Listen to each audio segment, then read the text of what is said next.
Hello, so I'm back. This morning I made pizza dough. Look at that rice.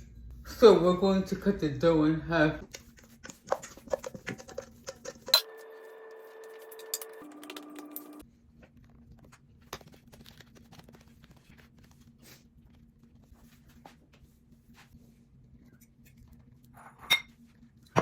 I'm going to show you a trick that will actually help loosen up the lid.